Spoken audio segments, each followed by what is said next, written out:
quand j'ai vu le président, enfin le futur président, l'affreux Bolsonaro, brandir le guide sexuel sur le plateau du débat télévisé du dernier tour des présidentielles, je me suis dit, ouais, là, c'est vraiment c'est une icône. Mais voilà, est-ce qu'il faut être fier de ça? Je sais pas. Ce qu'on peut essayer de faire peut-être ce soir, c'est une sorte de petit voyage. Ne vous inquiétez pas, hein, ça. Parce qu'en fait,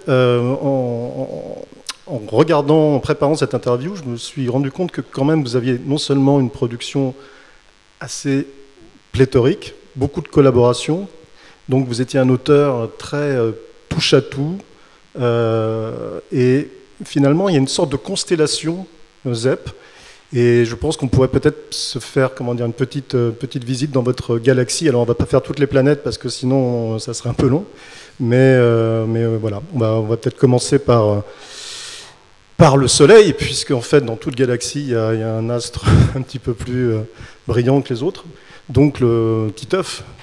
Et la question que je voulais vous poser, c'est à quel moment vous vous êtes rendu compte que vous aviez réalisé une icône? Parce que Titeuf est une icône de la bande dessinée, comme il y en a peu. Il y a Astérix, Tintin, il y a Titeuf, et donc à quel moment le jeune auteur que vous étiez se dit, mais là, il y a un truc qui s'est passé que j'ai pas bien vu et on y est là? C'est difficile à dire. Je me suis rendu compte, il y a plusieurs étapes. Quand j'ai créé Titeuf, qui est venu assez naturellement, assez simplement, tout s'est mis en place en très peu de temps. Et l'écriture était fluide, tout allait de soi pratiquement. Je me suis rendu compte qu'il se passait quelque chose qui faisait que ce personnage était plus intéressant que tout ce que j'avais fait jusque-là. Mais à ce moment-là, il n'y avait aucun autre lecteur que moi, donc je ne peux pas dire que c'était devenu une icône pour moi, en tout cas dans mon propre travail.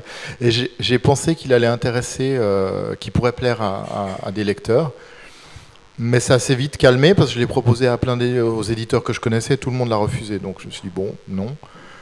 Oui, c'est ça qu'il faut rappeler, c'est qu'en fait, ça n'a pas été une évidence pour les éditeurs. Pour vous, plus, non. Mais vous l'avez proposé à beaucoup d'éditeurs, on ne les citera pas. Et... Ouais, je l'ai proposé à beaucoup d'éditeurs qui l'ont refusé. Et puis après, c'est sorti chez Glénat, à qui je ne l'avais pas proposé parce que c'était un éditeur qui n'avait vraiment rien à voir avec ce genre de bande dessinée. Donc je me disais que si ceux qui étaient un peu profilés du genre le refusaient, je n'allais pas quand même tendre le bâton, me faire battre...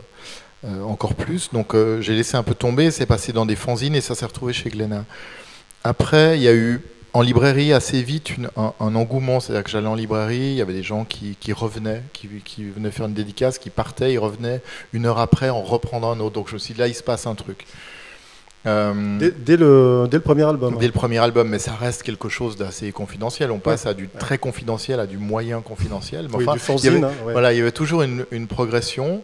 Et quand j'étais en train de travailler sur le troisième album, j'étais en dédicace pour le tome 2.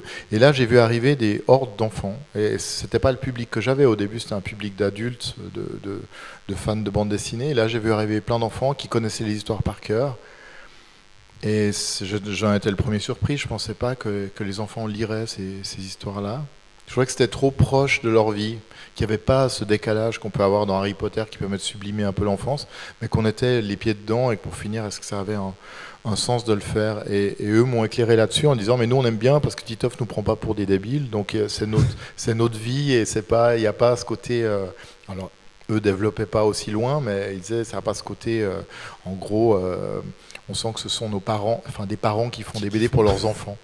Et il y a toujours ce côté dans la bande dessinée jeunesse où on s'adresse à des enfants en essayant de les protéger un peu du monde.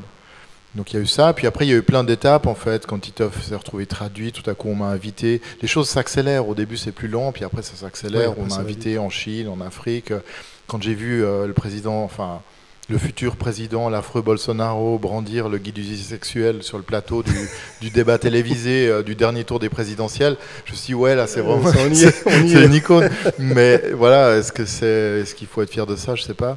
Mais justement, quel sentiment ça vous inspire? Une fierté, effroi parce que être le papa d'une icône, c'est aussi être un petit peu prisonnier de son...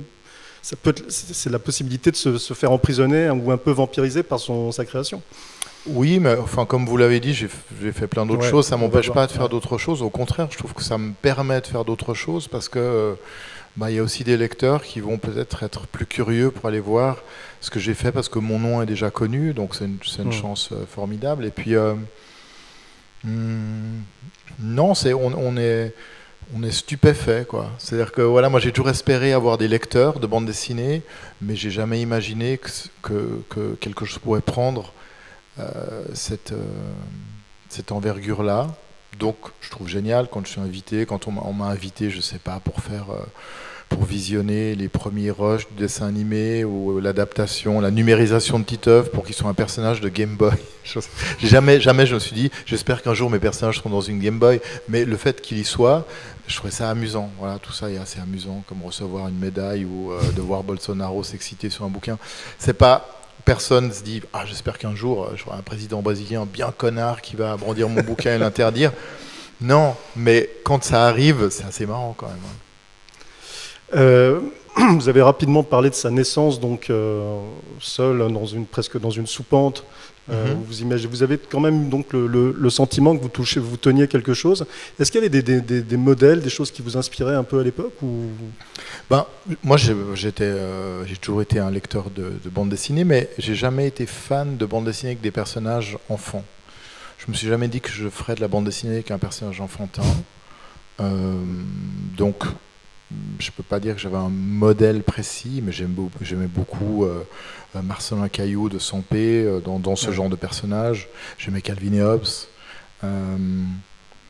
Mais disons que j'ai senti qu'il se passait quelque chose parce que pour une fois, rien n'était forcé. Tout coulait de source, quoi. L'écriture coulait de source, les personnages, les décors, le dessin, tout s'est mis en place. Mais même après, en fabriquant le premier album, j'avais demandé à des enfants de dessiner les pages de garde de Titeuf en dessinant eux-mêmes des Titeuf avec leurs dessins enfantins, ce qui était vachement compliqué parce qu'à l'époque, personne ne savait qui était ce personnage. Donc je devais expliquer à des enfants, montrer comment dessiner mon personnage parce que ça vous dit de dessiner Titeuf ça aurait été beaucoup plus facile de le faire quelques années après.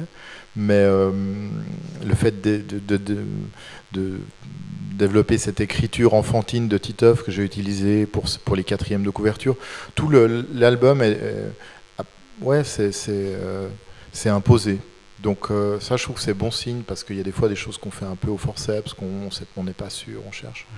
Et moi, je crois que je suis plutôt d'un naturel où j'ai besoin de faire plein de possibilités pour être sûr que celle que j'ai choisie, c'est vraiment la moins mauvaise, quoi, que c'est celle-ci qu'il faut faire. Donc je suis rarement sûr de quelque chose. Et là, sur Titeuf, j'ai été sûr de mon truc. Alors, j'étais pas du tout sûr que ça allait marcher, mais j'étais sûr que c'était la meilleure manière de le faire. Il avait déjà sa mèche ? Il a eu tout de suite sa mèche, ça, il n'y a eu aucune hésitation. Je détestais dessiner les cheveux, en fait, c'était le pire. Et donc je trouvais toujours des solutions graphiques pour éviter. Alors soit un personnage était chauve, il avait un chapeau, il avait des coupes de cheveux étranges avec des espèces de bulbes sur la tête. Je dessinais un personnage qui s'appelait Victor dans Spirou qui avait aussi une coupe de cheveux étrange. Parce que les cheveux, comme les lacets ou les boutons, la bande dessinée c'est tellement répétitif quand on doit dessiner un personnage des centaines ou des milliers de fois, en l'occurrence pour Titeuf des dizaines de milliers de fois, c'est un cauchemar, quoi. Il faut pas faire ça. Enfin, quelqu'un qui crée un personnage avec un costume en pied de poule, c'est du masochisme pur. Si un dessinateur a ça, je dis il faut pas faire ça, quoi. Oubliez cette idée. Titeuf a aussi une spécificité assez rare dans la bande dessinée, c'est que c'est un personnage évolutif. C'est-à-dire que généralement, quand un dessinateur trouve une icône, il s'y accroche et elle bouge plus tellement. Enfin, Astérix, il a peu ou prou, enfin le trait a changé au fil des albums, mais c'est toujours à peu près le même Astérix. Tintin, n'en parlons pas. Alors que Titeuf évolue, il vieillit. C'est une volonté délibérée. Vous voulez qu'il vieillisse avec vous ? Il vieillit pas vraiment. Il imagine qu'il vieillit, mais il est toujours quand même avant l'adolescence. Même si c'est la limite à pas dépasser. Oui, à un moment je me suis posé la question, j'ai eu envie d'en faire un adolescent. Et pour finir, j'ai fait un autre album sur l'adolescence, avec un autre personnage. Parce que si on peut facilement faire vieillir un personnage, c'est très dur comme nous, on peut vieillir, mais c'est plus dur d'aller dans l'autre sens. Donc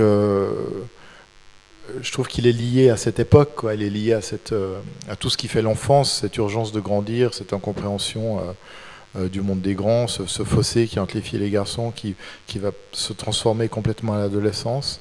Et c'est ce qui fait Titeuf.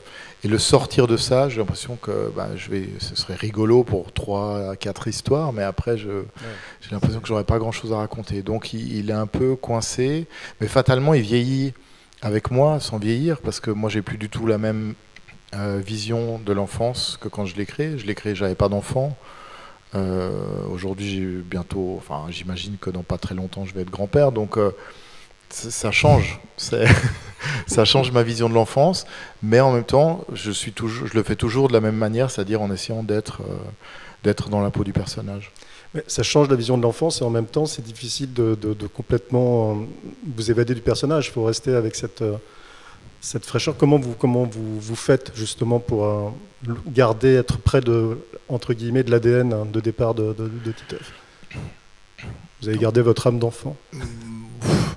En tout cas, quand je fais Titeuf, j'ai gardé mon costume de Titeuf, parce que c'est mon âme d'enfant. C'est déjà une âme un peu bizarre. Je ne peux pas dire que c'est l'enfance de tout le monde, mais j'arrive à me mettre dans la peau de ce personnage. Je trouve que Tintin, c'est un bon exemple, parce que Tintin, il est lié à Hergé. Il a fait Tintin toute sa vie. Il l'a fait très jeune et il l'a fait jusqu'à sa mort. Et tous les albums sont différents, mais c'est toujours le même personnage, qui fait toujours la même chose, qui est toujours un jeune reporter. Qui a pas de femme, qui a pas de... Non, il n'y a pas de... mais pourtant, on peut pas comparer. Enfin, Tintin au pays des soviets et Tintin au Tibet, ça n'a rien à voir. Donc, c'est assez... je trouve que c'est un exercice intéressant de se dire, mais je me l'étais pas du tout, c'était pas du tout prémédité, et je commence à le réaliser maintenant, parce que ça fait bientôt 30 ans que je le fais, d'avoir un personnage qui vous accompagne toute votre vie. Donc vous changez, vous vieillissez, et vous allez vers la fin, mais en même temps il y a un personnage qui est toujours là et qui lui garde le même âge, garde la même époque de la vie. Et je trouve que c'est vachement important. C'est aussi très intéressant comme rapport à un auteur. C'est quelque chose qui est assez propre à la bande dessinée.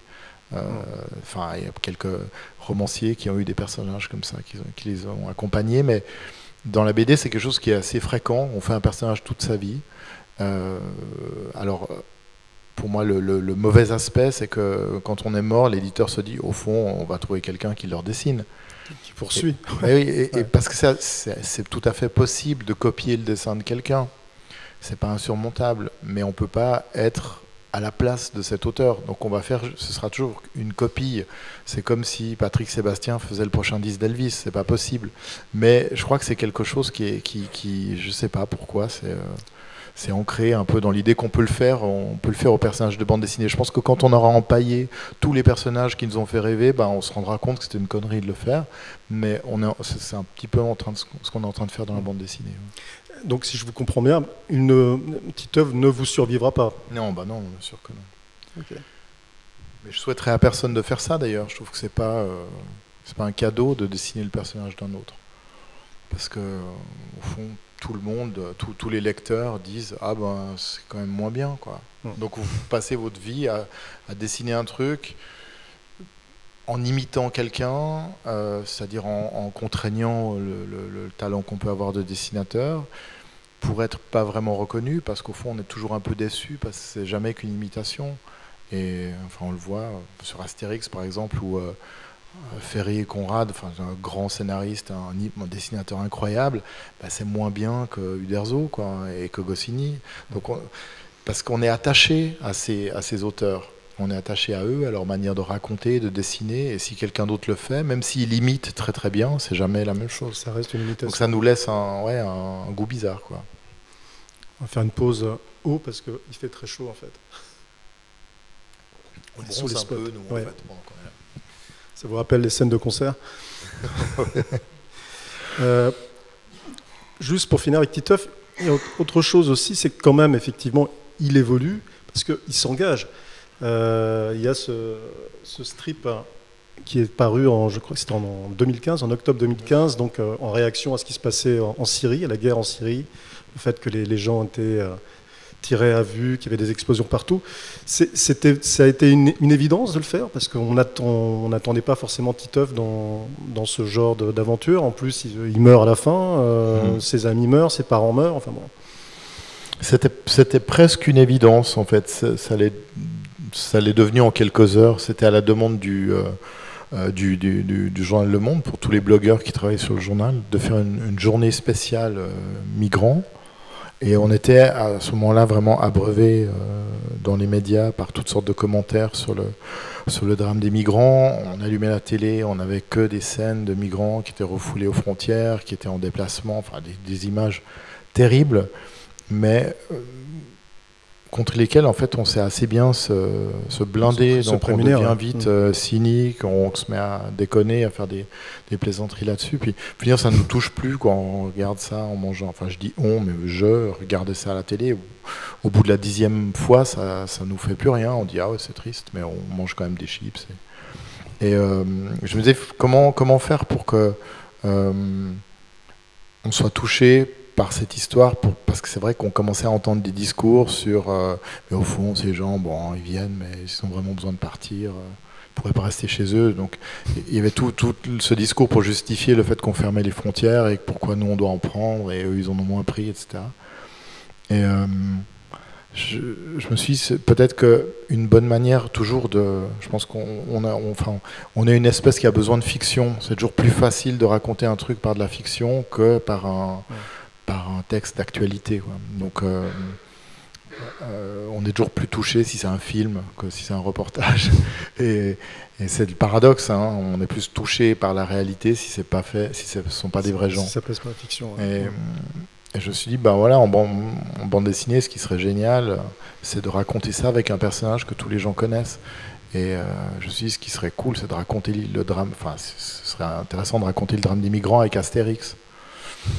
Et j'ai dit ça à ma femme, elle me dit mais t'es un peu con, pourquoi tu fais pas avec Titeuf, enfin, ce serait peut-être plus direct que Astérix. Et donc j'ai fait cette page, j'étais en pleine tournée pour un album, donc je rentrais chez moi, j'avais une escale de quelques heures, j'ai dessiné ce long strip et je l'ai posté, je suis parti et après quand je suis arrivé à l'étape suivante, je suis sorti de mon train et j'ai vu qu'il y avait eu des il a suscité beaucoup de réactions, vues, qu'il avait été partagé, qu'il y avait beaucoup de réactions. Effectivement, que les gens étaient touchés par ça les touchait plus de voir Titeuf mourir que de voir des gens mourir, des vrais gens mourir. Et moi, en le faisant, ça me touchait aussi, c'est clair, j'étais bouleversé. Donc, l'émotion qu'on met quand on fait un dessin, elle transparaît toujours. Ouais. Donc, Titeuf peut servir la cause ou certaines causes, ou ça c'était vraiment exceptionnel, ou je l'ai vu Titeuf récemment cet été qui soutenait la cause des livres, c'était Partir en livre, vous avez fait l'affiche, ouais. Donc une opération pour inciter les jeunes, les enfants à lire, aller ne plus déserter les bibliothèques. Ça veut dire que Titeuf potentiellement sur certaines causes peut intervenir. Oui, souvent, ouais, souvent sollicité. À solliciter, j'en doute pas, mais après, c'est vous qui décidez. Ouais. Ouais. Non, mais je trouve ça bien. J'aime bien l'idée qu'un personnage sorte des livres et qui fasse partie de notre quotidien pour parler de certains thèmes. Alors, il faut que ça ait un sens de le faire, mais je l'ai souvent fait sur des thèmes autour de l'enfance, évidemment autour de la sexualité, avec le guide du vice sexuel. La pédophilie, la prévention, toutes ces choses-là, parce que Titeuf, il permet de dire des choses très cash, au fond, et ça peut être drôle s'il y a besoin, ou ça peut être dramatique, mais j'ai l'impression que c'est un personnage qui arrive à véhiculer assez facilement quelque chose de réel, et que c'est pas choquant s'il dit un truc, il va parler comme un enfant, quoi. Un enfant, il va pas se créer des tabous, il va dire, en tout cas à ses copains, il va dire clairement ce qui se passe. Donc s'il doit parler d'attouchement, il peut le dire, et du coup je l'utilise assez souvent pour ça, ouais. D'accord. Et à quel moment justement vous avez eu envie de sortir un peu de Titeuf et de faire autre chose? Ça s'est imposé assez vite, ou c'est Titeuf qui vous a donné l'opportunité de le faire? Ça a été plus facile en étant reconnu, j'imagine? Bon, j'ai commencé à le faire quand Titeuf était en progression. Je l'ai fait entre le 3e et le 4e album, donc on était encore au début de la série. Mais quand je me posais la question de faire devenir, que Titeuf devienne un adolescent ou non, pour finir, j'ai dit je vais faire un autre album. Donc j'ai raconté l'histoire sur l'adolescence et la puberté, la première expérience sexuelle. Donc ça, c'était un autre album qui s'appelait Les filles électriques, qui s'appelle maintenant Happy Girls. Dans la foulée, après, j'ai fait un album sur les concerts, parce que j'étais passionné de concerts, j'allais tout le temps en concert, donc j'ai raconté plein d'histoires de concerts. Et puis voilà, de fil en aiguille, j'ai développé d'autres projets, jusqu'à Happy Sex, qui était un projet adulte. Alors là, tout à coup, c'est un peu, on passe un cap, parce que même si les autres étaient un peu ado-adultes, ça restait quand même de la bande dessinée jeunesse, mais tout à coup, d'avoir une bande dessinée qui est estampillée réservée aux adultes quand on est un auteur jeunesse. On va en reparler après. Voilà, on en parlera. Puis bon, après, plus ça va, plus on se dit, tiens, je vais peut-être essayer ça, et j'ai agrandi un peu le... C'est comme une langue, en fait, qu'on apprend, le dessin, donc plus on la développe, plus on sait dire au début, on sait dire 3 mots, et puis après on parle un petit peu mieux. On est polyglotte. Hein. Donc justement, habile transition pour parler de... on continue notre visite de la constellation. Là, on arrive plutôt vers la face cachée de la Lune, c'est-à-dire cette série d'albums que vous avez fait paraître au début des années 2010, c'est 2013, je crois, une histoire d'homme. Et là, on est dans carrément un univers vraiment plus adulte, des récits complets, c'est plus des planches, on est vraiment dans une histoire au long cours, et avec un contenu effectivement plus grave, quoi, puisque, sans déflorer, j'imagine que ici tout le monde l'a sans doute lu, mais enfin on passe vraiment à autre chose. Donc, et surtout, vous changez de style de dessin, style graphique pour ces albums. Ouais. Donc, comment ça s'est opéré, ça En fait, il y a une étape avant encore, c'est que j'ai publié mes carnets de dessin, mes carnets de voyage chez Gallimard, dans un livre qui s'appelait Carnet intime. C'est une planète que j'ai laissée de côté, mais c'est un projet un peu à part, parce que c'est pas de la bande dessinée, mais j'avais montré mes carnets dans une exposition, et Thierry Laroche de Gallimard m'avait proposé de les publier. Et dans mes carnets, j'avais des textes écrits, des petits textes qu'on écrit comme ça, qui sont un peu des pensées quand on est en train de dessiner, qui sont soit une forme de méditation, de contemplation, des choses qui nous viennent au moment où on le fait. Et puis ces textes n'étaient pas drôles, donc parfois oui, parfois non. Et il m'a dit ce serait bien de les mettre dans l'album. Et moi, ça me gênait de mettre quelque chose qui n'était pas humoristique. Parce que à cause de cette estampille... je suis un auteur d'humour, même si j'ai aussi une production, j'ai une écriture qui est pas toujours... Je n'écris pas des gags à longueur de journée, j'écris aussi des choses pas marrantes. Et je lui ai dit, mais je vais te proposer d'autres choses. Donc je lui ai fait toute une série de petits textes liés à ses dessins, qui étaient tous un peu des pirouettes, un peu plus marrantes. Puis il m'a dit, non, mais j'aime mieux les autres, j'aime mieux ceux qui sont plus graves. Donc j'ai publié ce carnet avec ces textes-là, et c'est un livre qui a eu j'ai eu beaucoup de retours de gens qui m'ont dit que ça les avait touchés, qu'ils aimaient cette écriture-là, qu'ils n'aimaient pas forcément Titeuf, mais que ça leur parlait, ça les touchait plus, c'était plus adulte. Et je me suis dit, tiens, mais peut-être qu'au fond c'est un peu idiot ce clivage de dire parce que je suis un dessinateur d'humour, je ne peux pas publier autre chose vu que j'ai écrit des histoires qui ne sont pas des histoires d'humour. Donc j'ai cette histoire, celle d'avant, une histoire d'homme, qui était une histoire que j'avais notée dans un carnet. Donc c'est les quatre copains qui ont fait un groupe de rock, qui ont rêvé d'être les Rolling Stones et qui ne sont pas devenus les Rolling Stones, mais il y en a un qui est devenu une star, les autres, chacun est reparti dans sa vie. Et ça, c'est l'anecdote de départ, mais en fait, ce qui m'intéressait, c'est comment une vie peut être bloquée par un secret, en fait. Ils ont tous, leur vie est bloquée parce qu'il y a un secret qui les lie tous, mais que chacun a un seul morceau de l'énigme. Et comme ils ne se voient plus, leur vie, elles ne peuvent plus bouger, quoi. Ils sont tous bloqués dans leur vie. Et ils vont se revoir à un moment, et pendant ce week-end qu'ils vont passer ensemble, les choses vont se révéler, et chacun va comprendre et va pouvoir reprendre sa vie là où il l'avait laissée 20 ans avant. Et j'aimais bien cette idée comment on peut vieillir, mais en fait notre vie, il y a un truc qui est bloqué qui fait qu'on peut plus avancer. Donc, mais évidemment, avec le dessin de Titov, ça marchait pas très bien. Compliqué, ouais. Donc j'ai appris un peu à dessiner, je me suis entraîné à dessiner réaliste. Donc j'ai fait 3 versions, j'ai redessiné 3 fois cet album. Et maintenant, quand je le vois, je me dis qu'il faut le redessiner une 4e fois. Et ça a été mon premier album de bande dessinée réaliste que j'ai fait avec mon éditrice qui est là, Nadia. Là. Et c'était vraiment une belle expérience parce que c'était quelque chose de nouveau et j'avais un peu la trouille parce que je me disais tiens mais les gens ils vont dire mais ouais, c'est pas rigolo là, on rigole quand, et même s'il y a des moments, des dialogues un peu marrants, mais enfin le propos est plutôt grave. Et le fait que l'album ait été bien reçu, que beaucoup de gens l'aient aimé, bah, ça m'a donné aussi confiance dans cette écriture-là, et j'en ai fait 3 autres. Vous en avez fait 3 autres, hein, dont le suivant, qui aborde un thème qui pour le coup est assez peu, à ma connaissance, abordé en bande dessinée, ou même peut-être un peu plus dans le roman encore. C'est le thème aujourd'hui de la foi, puisque je ne déflore pas, mais c'est l'histoire d'un moine, voilà, qui retourne dans le siècle pour des raisons qui lui sont un peu extérieures, et donc qui redécouvre pour le coup une vie qui là aussi avait été suspendue pendant plusieurs années. Ouais. Et il vivait dans le silence, un moine chartreux qui est l'ordre le plus strict, donc solitude, silence, évidemment célibat, enfin chasteté.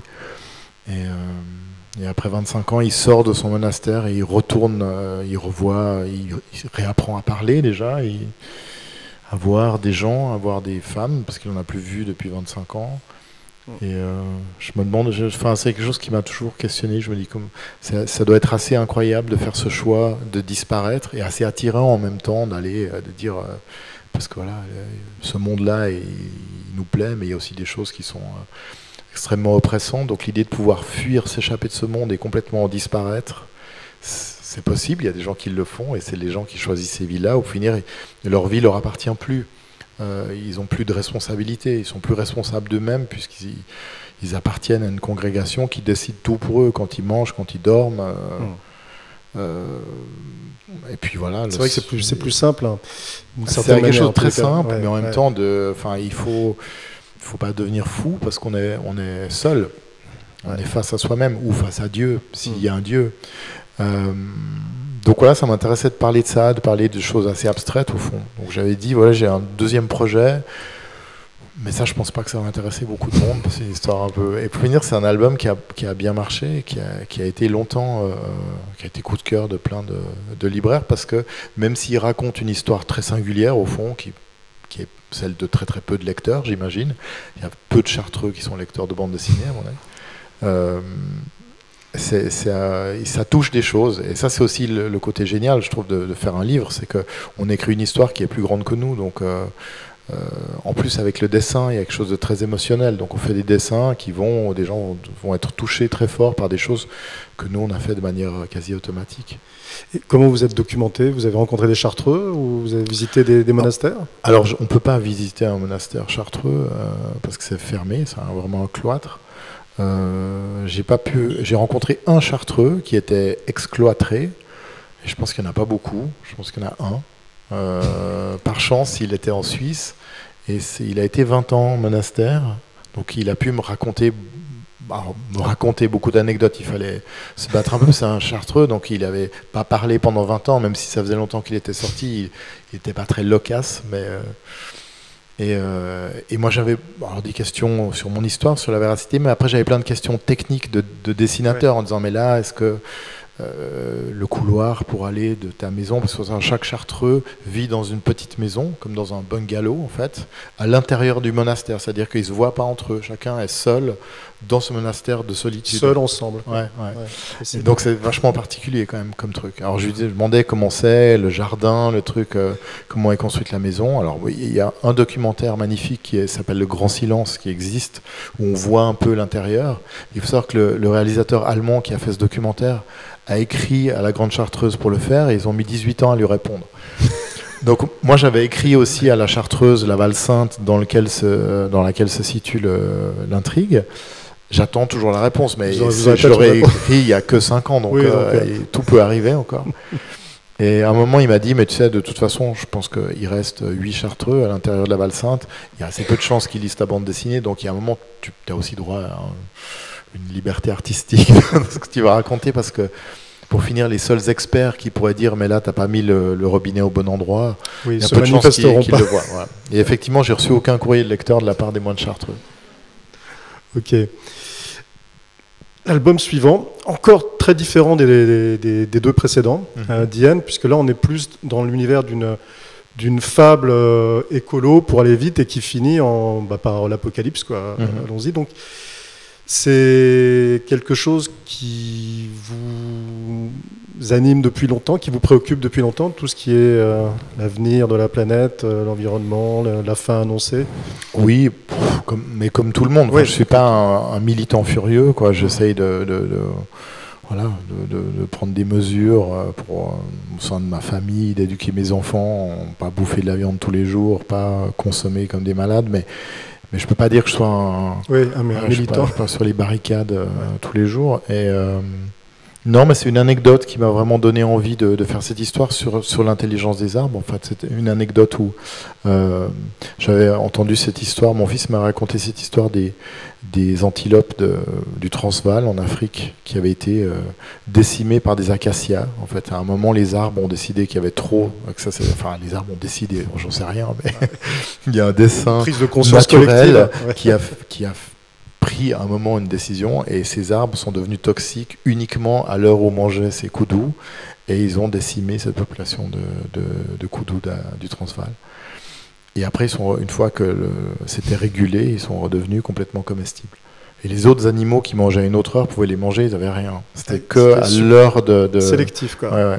Donc c'était vraiment un assassinat sélectif, et puis une sorte de meurtre parfait, parce que les scientifiques ont mis très longtemps, et c'était un scientifique un peu farfelu qui a émis l'idée que peut-être c'était les arbres qui devenaient toxiques au moment précis où les koudous les mangeaient, uniquement pour tuer les koudous, et il s'est fait... pendant des années houspillé par la communauté scientifique. Aujourd'hui, c'est plus ou moins acquis que ce truc est réel. Et puis, il y a eu beaucoup de recherches qui, maintenant, ont permis de montrer qu'effectivement, au-delà de cette anecdote, il y a beaucoup de manifestations d'une intelligence des arbres, d'une réaction aux humains, à la nature qui les entoure, aux autres arbres, aux autres végétaux, et qu'il y a une espèce de communauté du vivant qui est connectée et qui agit et qui prend des décisions et qui s'adapte aux transformations du monde. On le voit aussi maintenant avec la pollution, et je suis certain qu'on va découvrir aussi beaucoup de choses avec les incendies, ces terribles incendies de forêt qu'il y a au Brésil, parce que la nature va devoir recomposer quelque chose à cause de ça, et elle le fait à un rythme assez lent, mais elle le fait, et en fait tous les animaux semblent connectés et au courant de ce qui se passe. Le seul animal qui est totalement déconnecté et qui s'évertue à ne pas comprendre, à être persuadé qu'il est le seul doté d'intelligence, c'est l'homme. Donc ça me donnait très envie de faire une histoire où je racontais ça. Voilà. Donc j'ai fait une fiction, mais c'est une fiction qui est truffée d'anecdotes, enfin de faits véridiques sur cette intelligence des arbres et cette connexion du vivant.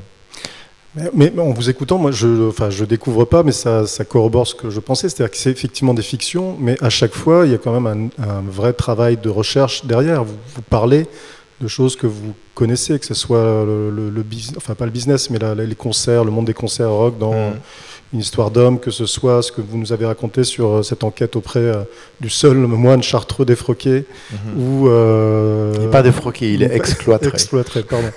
Il est toujours chartreux, mais il n'est plus dans la Chartreuse. D'accord. Ou là encore, donc, vous avez consulté un scientifique qui sert de modèle, je crois, d'ailleurs, un des personnages. Francis Allais, qui est un grand botaniste français, qui a été l'homme qui a mis sur pied le radeau des cimes, qui est cette croisière en dirigeable qui va se poser sur la canopée des grandes forêts primaires, et qui analyse tout ce qui vit au sommet de ces arbres, et qui a un personnage assez taciturne et passionnant, parce qu'il a 80 ans d'observation sur les arbres, avec des anecdotes complètement encore bien plus incroyables que ça. Donc je suis allé l'interviewer, et j'ai bu ses paroles, quoi. Ça a été, ça aussi un aspect assez qui me plaît beaucoup, en tout cas dans cette bande dessinée réaliste, c'est ce côté un peu reportage, d'aller se documenter, d'apprendre des choses. Ce que je fais moins avec Titeuf, mais quand même un petit peu, mais disons quand même moins.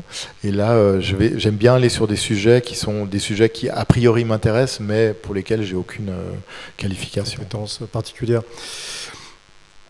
Donc ensuite, on clôt. Alors voilà, on clôt un petit peu cette série. Avec quelque chose d'étonnant aussi pour les lecteurs qui ne savaient pas, mais vous avez semblé avoir une grande passion pour la science-fiction. Ouais. Donc, évidemment, sur Titeuf, c'est pas forcément évident, mais là, il y a cet album. Alors, c'est Dominique Bertheil qui l'a dessiné, mais c'est vous qui avez imaginé et écrit le scénario. Il y a votre collaboration aussi, il y a une série qui s'appelle Infinity 8 avec Lewis Trondheim. Donc, c'est une vieille passion, la SF ou... Oui, c'est une passion qui est liée à la bande dessinée et au cinéma, et aussi à la littérature de genre, à Philippe K. Dick, à ces auteurs que j'ai lus quand j'étais adolescent. Et voilà, pour moi, il y a des grands albums de science-fiction, de bande dessinée, que ce soit les albums de Bilal, Exterminateur 17, La Foire aux Immortels, les albums de Moebius et de Jodorowsky. Et donc j'ai toujours eu envie de faire ça, mais pareil, c'est pas mon domaine. Je voulais pas faire un truc avec des robots et des dragons, mais j'aime bien l'idée du récit d'anticipation, ce récit un peu alerte, quoi, qui dit et si notre monde devenait ça, qu'est-ce qu'on ferait? Donc voilà, j'ai écrit cette histoire. Sur le clonage et la téléportation, qui est un thème récurrent dans la SF. Oui, mais là, il me semble que c'était. Je ne l'avais pas vu, celle-là. Je crois que c'est une idée originale. J'espère que personne ne l'a faite. J'ai l'impression que personne ne l'a faite jusque-là. Donc voilà, j'ai écrit cette histoire et qui est liée à la ville de Paris. J'aime bien me promener dans Paris. Donc c'est une histoire que j'ai imaginée en marchant dans la ville. Donc il y a une déambulation qui a donné le rythme à l'histoire. Et puis là, je ne me sentais pas de le dessiner parce qu'il y a... Pourquoi ? Parce qu'il y a quand même pas mal d'éléments futuristes. Et moi, je suis un dessinateur qui a appris à dessiner en dessinant des personnages. Et comme beaucoup de dessinateurs un peu humoristiques, j'aime dessiner le jeu des acteurs, mais je suis plus un dessinateur, disons, de théâtre que de cinéma. Donc j'aime bien dessiner des personnages qui bougent, mais quand il faut dessiner le Pont Neuf ou la Tour Eiffel, ça m'est vraiment difficile. Mais c'est possible parce que je peux aller dessiner d'observation. Mais de créer un univers architectural futuriste, ça, je trouve que c'est complexe. Parce que ça se passe dans un siècle, c'est ça? Ça se passe dans 100 ans, pile dans 100 ans. Et Dominique est un dessinateur, je trouve, qui est fantastique pour ça, quoi, pour créer des architectures. Il est passionné d'architecture et d'architecture contemporaine et futuriste. Donc je crois qu'il s'est beaucoup amusé à mélanger ce Paris un peu décati, un peu décrépit, le vieux Paris, et puis y ajouter un Paris riche, chic, ce qui est déjà un peu ce qu'est la ville aujourd'hui, quoi. Il y a le Paris neuf, tout nettoyé, propre, et puis il y a le Paris un peu cradingue qu'on laisse se décomposer gentiment. Donc là, on a continué la décomposition et il a encore upgradé ce qui était déjà... et l'aventure Infinity 8, parce que c'est vrai que, comment dire, donc c'est pour ceux qui ne savent pas, c'était toute une série de bandes dessinées avec différents auteurs et dessinateurs, et piloté par Trondheim surtout. Et donc vous êtes associé sur un album, ouais.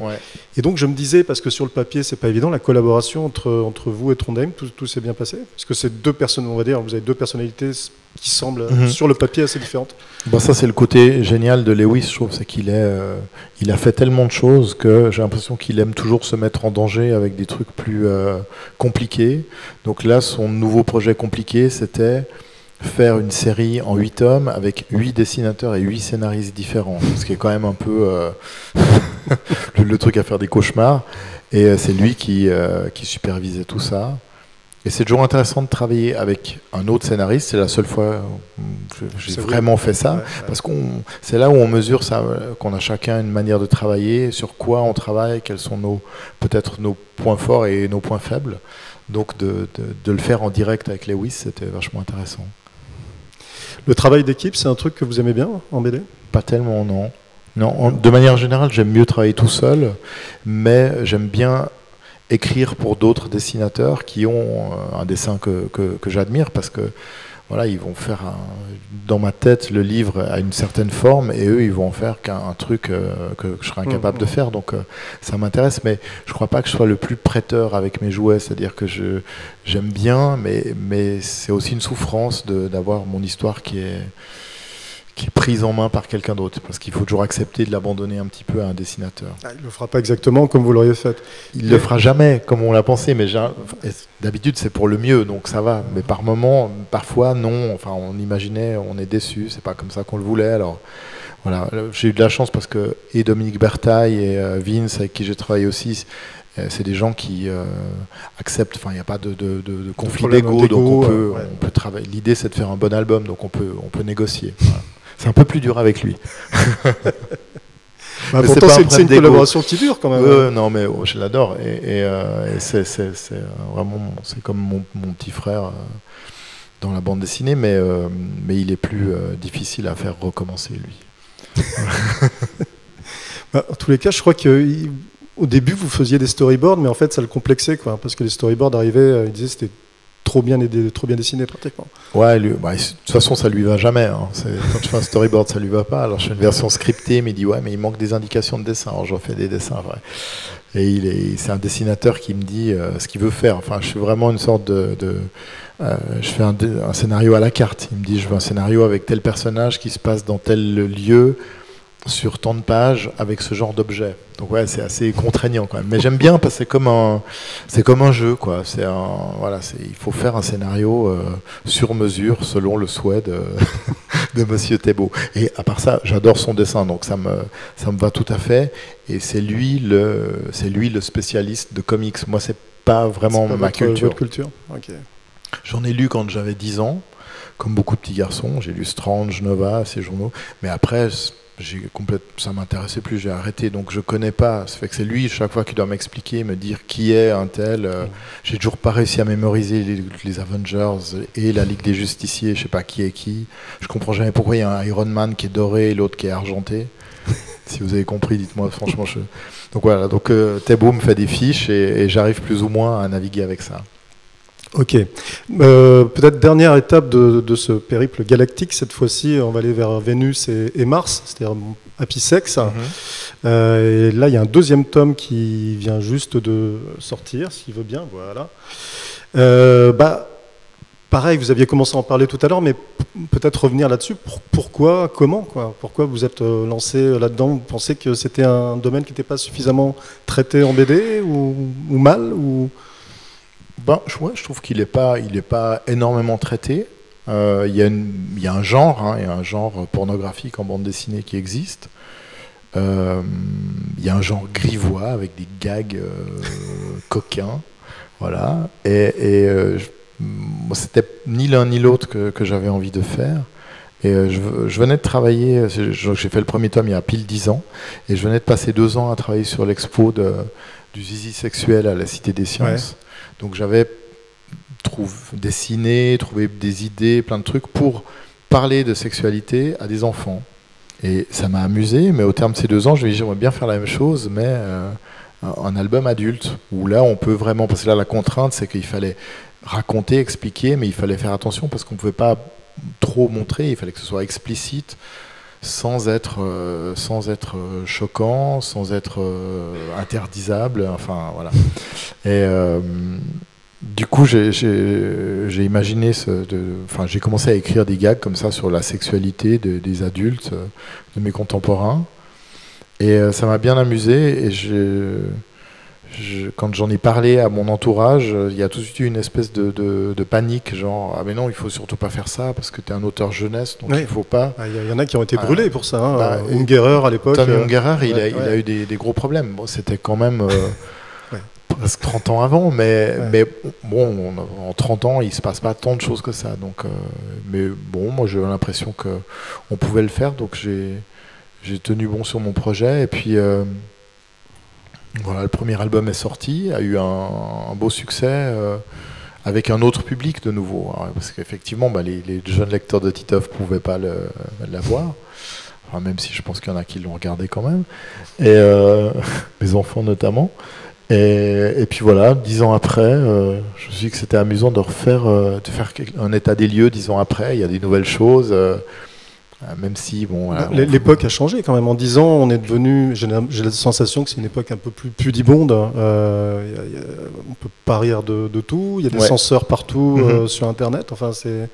Alors les censeurs sont beaucoup plus puissants parce qu'ils peuvent rallier immédiatement 1 million de personnes sur Internet. Donc là, on fait plus gaffe à la censure et en même temps, il ne faut pas trop penser à ça, sinon on ne vit plus.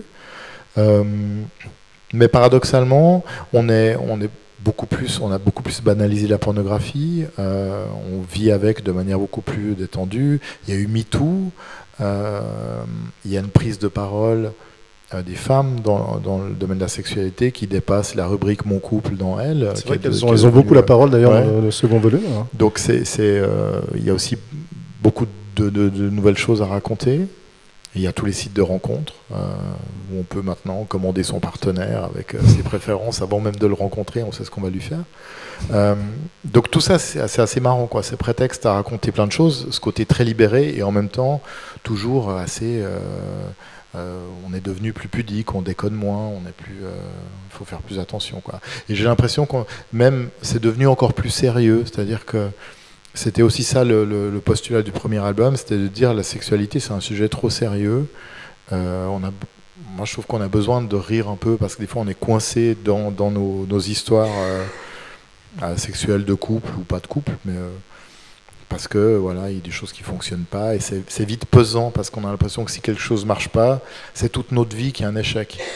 Alors que c'est juste, on n'a peut-être pas bandé une fois, quoi. C'est pas forcément le monde s'effondre pas. Et j'ai l'impression que c'est devenu encore presque plus sérieux parce qu'il y a plus d'enjeux, il y a plus les hommes sont toujours beaucoup dans l'idée de la performance, donc d'ailleurs c'est très dur, enfin, il y a peu d'histoires. Moi j'ai obtenu aucune anecdote par des copains par exemple. Oui, je vais vous demander quelles étaient vos sources d'inspiration justement.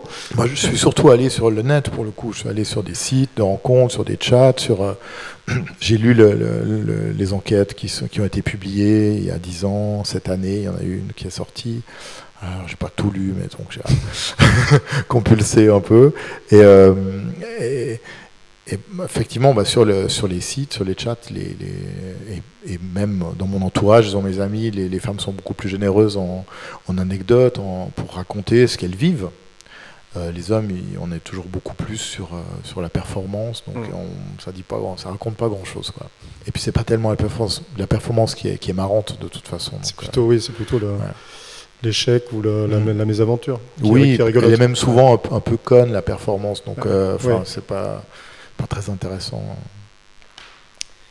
Est-ce que vous êtes censuré sur certaines choses, hein? Non. Non. Il n'y a pas un enfer de planches qui...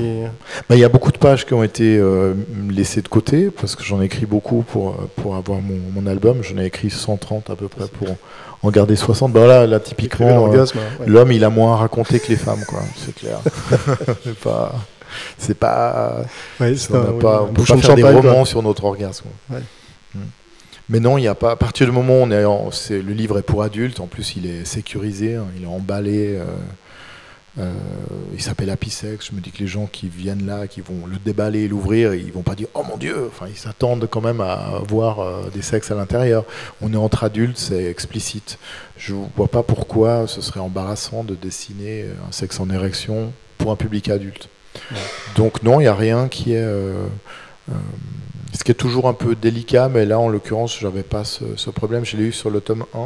C'est toutes les histoires qui peuvent mettre en scène des adolescents, donc plus d'histoires autour de la masturbation, parce que là on est sous le coup de la pédopornographie si on dessine un adolescent.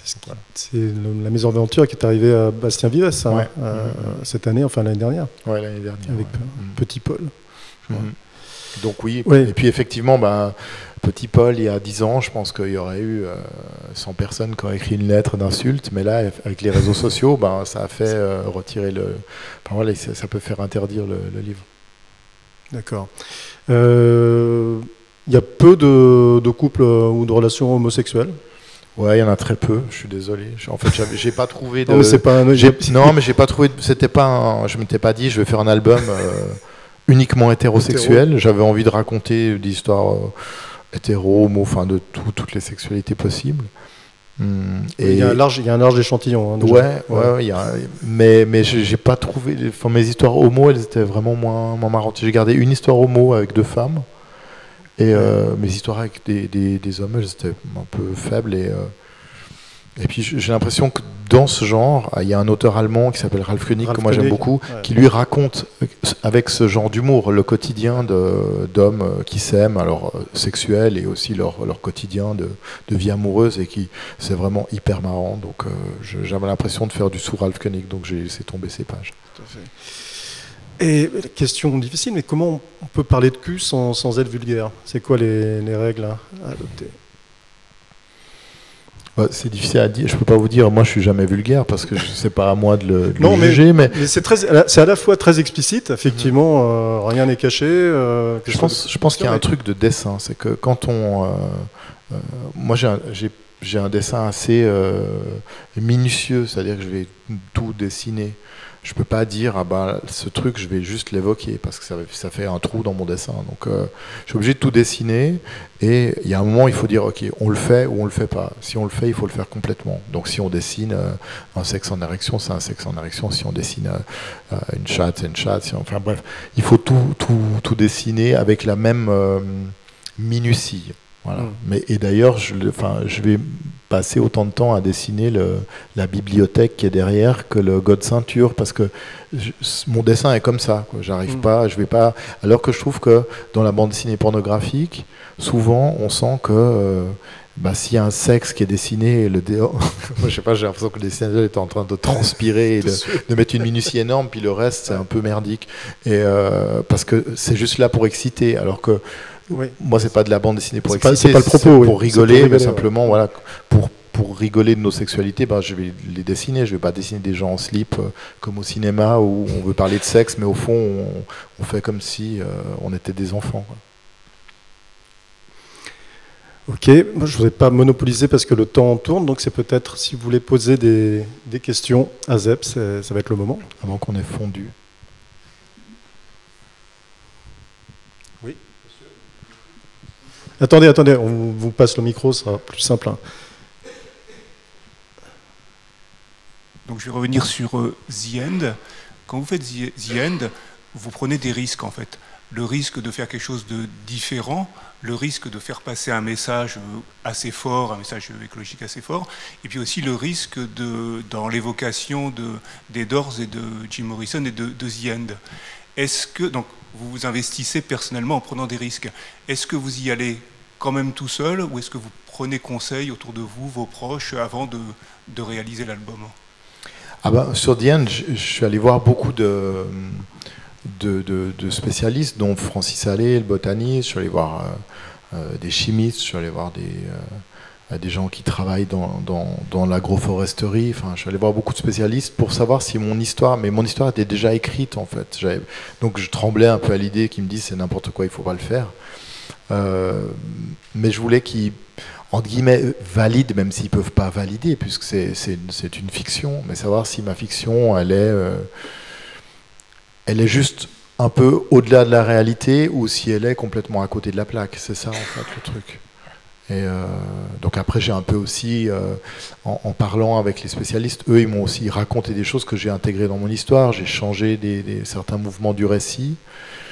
Mais il faut quand même se documenter un petit peu. Après, évidemment, il va y avoir un spécialiste. Bon, là, j'ai eu de la chance, parce que j'ai vraiment travaillé avec le grand botaniste français, donc je travaillais sous un haut parrainage. C'est pas de la chance, vous l'avez cherché, quoi. Ouais, je l'ai contacté, et par bonheur, il est fan de bande dessinée, il connaissait mon travail, donc il était même content de participer au projet.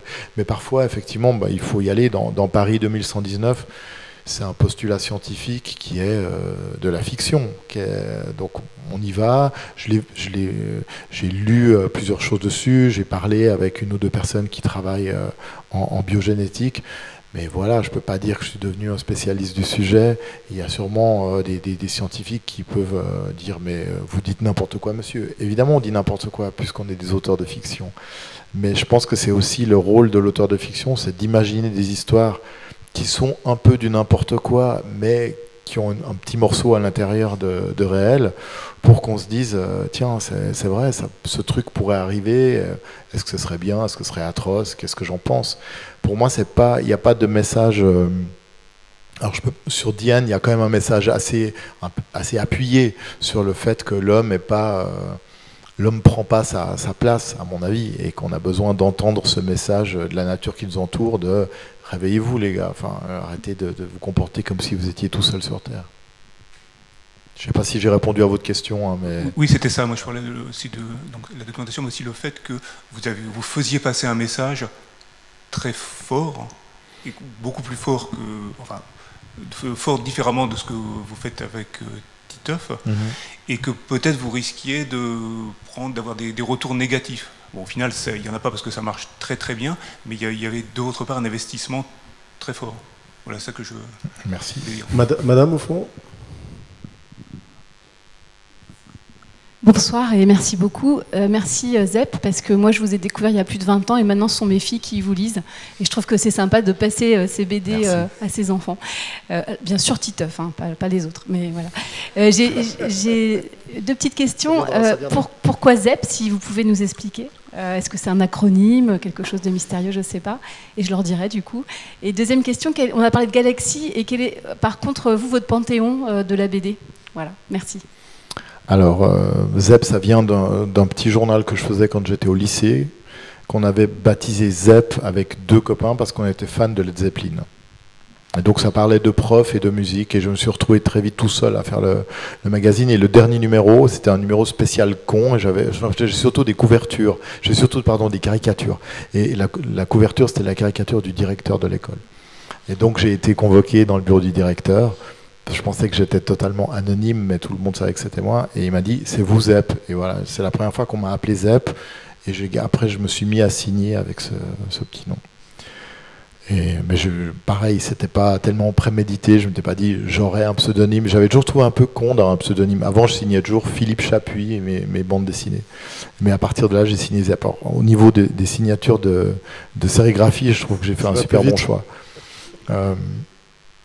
Et puis mon panthéon, en fait, je suis toujours un lecteur de bande dessinée, donc il s'agrandit tout le temps en fait. Mais c'est clair que les fondateurs, ceux qui m'ont donné envie de dessiner quand j'étais enfant, que j'ai recopié patiemment comme ça pendant des heures et des journées entières, comptent plus. C'est Franquin, Gottlieb, Maurice, Lucky Luke, Karl Barks, qui était le dessinateur de Donald, qui a dessiné pendant des décennies toutes les aventures des canards de Mickey, qui est un formidable dessinateur qui est mort à 100 ans, il y a une dizaine d'années. Et après, par la suite, beaucoup de dessinateurs américains, Will Eisner, pour tout ce qui est la partie réaliste, les auteurs que j'aime vraiment beaucoup, c'est Causet. Voilà, André Juillard, mais qui n'ont pas des dessins très proches du mien. Un compatriote, Causet. Voilà, un compatriote. Ouais. Et puis, ce serait quasi infini parce que ça continue. Il y a des dessinateurs que je découvre et qui me fascinent aujourd'hui et que je ne connaissais pas avant. Et je pense que si je les avais connus il y a 20 ans, je ne dessinerais pas exactement de la même manière parce que j'aurais copié. Aujourd'hui, mon dessin, il est presque devenu déjà trop figé pour que je remette tout en question. Mais c'est aussi ce qui est beau dans ce métier, c'est qu'on est tout le temps bousculé par ce que font les autres dessinateurs, donc on se match entre nous et c'est toujours assez c'est une bonne remise en question de voir quand un autre sort un bon album.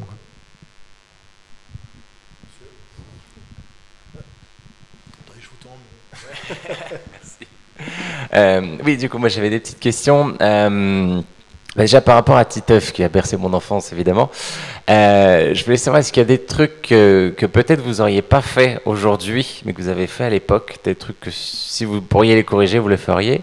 Et est-ce que vous imaginez une fin aujourd'hui à Titeuf ou pas, une histoire quoi? Et sinon, je me demandais, vu que vous avez fait vos premiers pas au cinéma avec le film, est-ce que vous avez peut-être d'autres envies de cinéma, que ce soit dessin animé ou autre, ou des livres, vraiment livres, romans? 3 questions en une. Alors c'est oui, non et non.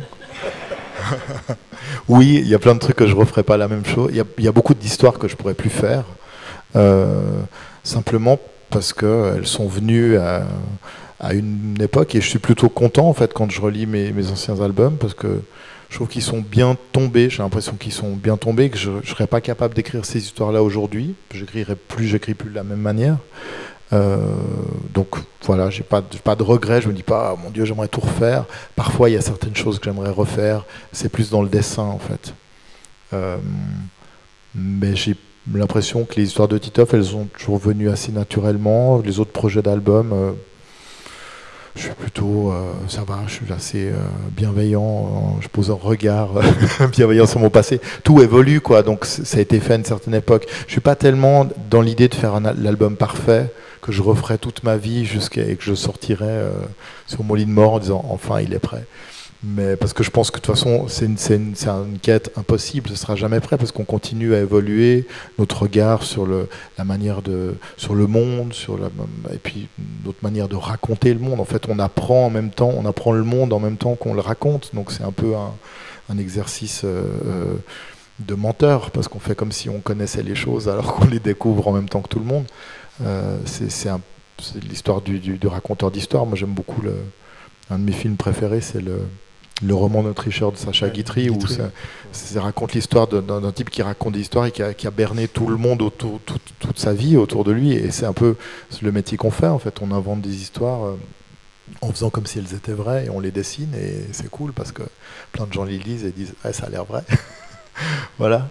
Donc j'ai pas de regrets. Peut-être que l'histoire d'homme, je le redessinerai une 4e fois si jamais Nadia, si on peut refaire. Et y aura-t-il une fin à Titeuf alors? Et une fin à Titeuf, non, a priori. Enfin, il y en aura une inéluctable un jour, mais elle ne sera pas scénarisée, je pense. Je me vois mal.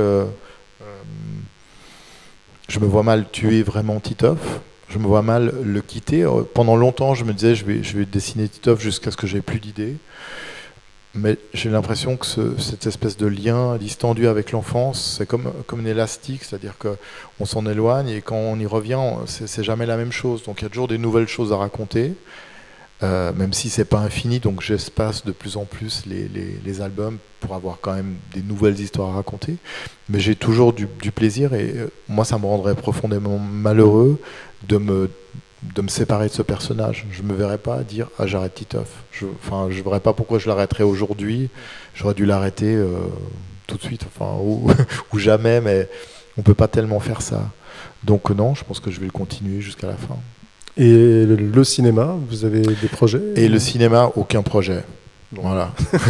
C'est simple. Non, si, c'est pas vrai, mais il y a des projets, mais qui sont voilà, il y a toujours des projets. Il y a un projet d'adaptation de Happy Sex au cinéma qui verra sûrement jamais le jour, mais ça fait 8 ans que c'est en chantier. Ça a changé je sais pas combien de fois de réalisateur. Je pense qu'il faudrait qu'il y ait une réelle révolution dans les mentalités du cinéma en France pour pouvoir faire un film comme ça. Je pense que c'est impossible. Il y a un projet d'adaptation de The End en série télé qui est en route là pour le coup, donc j'espère. Ça devrait marcher. Et puis, il n'y aura pas de deuxième film Titeuf. En tout cas, aucun producteur m'a appelé pour le faire. Attendez, je regarde mon téléphone, mais si j'ai un appel. Alors, quelle heure est-il? Peut-être une dernière question. Vous avez déjà le micro, donc ça donne un avantage, puis on verra après. Donc, je voulais savoir si, par exemple, il y allait avoir une autre exposition, un peu comme The Sexual qui a été il y a quelques années. Et aussi, je voulais savoir s'il y allait avoir un nouvel album de Titeuf prochainement ou pas. Alors, une exposition du guide du sexuel, je pense pas, parce qu'il y a celle-ci qui a beaucoup tourné. Il n'est pas impossible qu'elle revienne et qu'elle soit réaménagée un petit peu, mais Je sais pas, ça va bientôt être les 20 ans du guide du zizi sexuel, donc peut-être qu'il y aura quelque chose qui se fait autour. Et puis, le prochain album de Titeuf, oui, bien sûr, il y en aura un. J'ai déjà commencé à écrire. Et juste tout à l'heure, quand vous disiez vous aviez jamais compris pourquoi il y avait 2 Iron Man, c'est que... Vous avez la réponse? Ouais, en fait, à la base, donc il y a un Iron... Donc, à la base, il y avait plusieurs armures pour Iron Man, qui étaient juste pour lui. Et il y a un de ses amis qui a récupéré une de ses armures pour l'armée, en fait. C'est juste ça. Ok. L'Iron Man en argent, c'est pour l'armée. En fait, il a prêté son costume à un autre, quoi. Même pas, en fait, son copain lui a volé. Ok, sympa. Voilà. Ouais. Bon. Donc, la dernière question. Donc, ouais.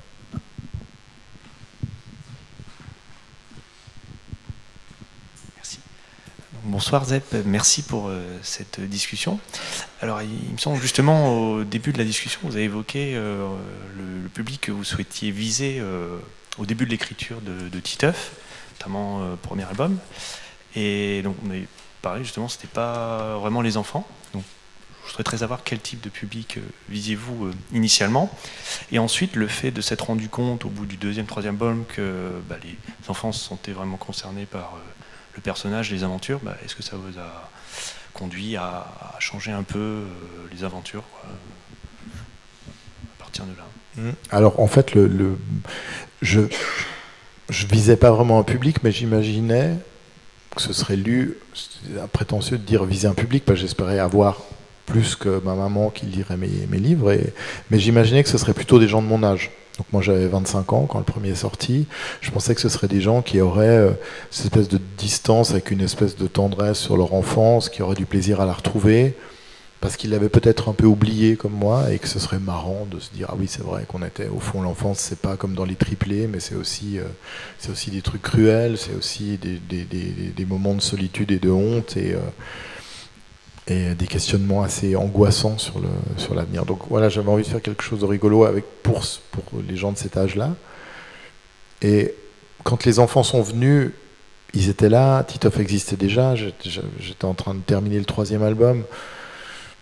Et les enfants, ce qu'ils aimaient, c'était ce qu'était Titeuf. Ils voulaient pas autre chose. Donc ça a été très bien parce que j'ai rien changé. Je me suis dit qu'ils étaient prêts à... S'ils venaient le chercher, ce qu'ils aimaient justement, c'était cette rupture avec ce qu'était la bande dessinée jeunesse. Et j'ai changé un gag que j'ai enlevé. Mais dès le départ, je l'avais mis dans le premier album de Titeuf et il fonctionnait pas comme les autres. Il jouait comme un truc qu'on fait souvent dans la bande dessinée où on a un personnage enfantin, c'est-à-dire qu'on rit de l'enfance, mais on rit pas avec les enfants. On se moque de la naïveté des enfants, donc c'est drôle pour les adultes, mais l'enfant il comprend pas pourquoi c'est drôle. Et donc j'avais fait une page, je me souviens plus exactement, mais les enfants racontent tous une histoire devant le tableau, et Titeuf raconte un gag qui est un gag grivois qu'il a entendu de la part des adultes, qui est incompréhensible pour des enfants, et il rentre en disant à son père ton histoire elle a fait rire personne, et il s'est payé une punition, enfin un truc disciplinaire. Donc et pendant des années, cette page, les enfants me disaient mais je comprends pas cette page. Faut dire, je l'ai enlevée. Je me suis dit effectivement elle a rien à faire dans Titeuf parce qu'elle joue pas sur le même principe d'écriture, ou si c'est comme Titeuf qui raconterait sa vie, et là ça peut pas être lui qui le raconte parce qu'il raconterait jamais une histoire comme ça, parce que dans la vie d'un enfant cette histoire elle n'existe pas, elle est incompréhensible. Donc voilà, disparu. Elle est que dans les 2 ou 3 premières éditions quand même. Ok, bon, merci beaucoup. Merci beaucoup Zep à vous d'être venu. Merci d'être resté.